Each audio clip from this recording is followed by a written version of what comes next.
Assalamualaikum warahmatullahi wabarakatuh.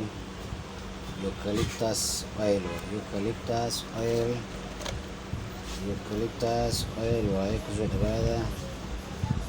Eucalyptus oil, eucalyptus oil, eucalyptus oil, product of India.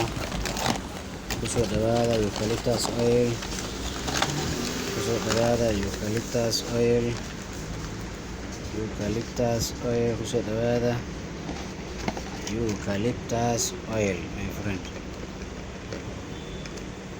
Eucalyptus oil, kusoo dhawaada eucalyptus oil, ya.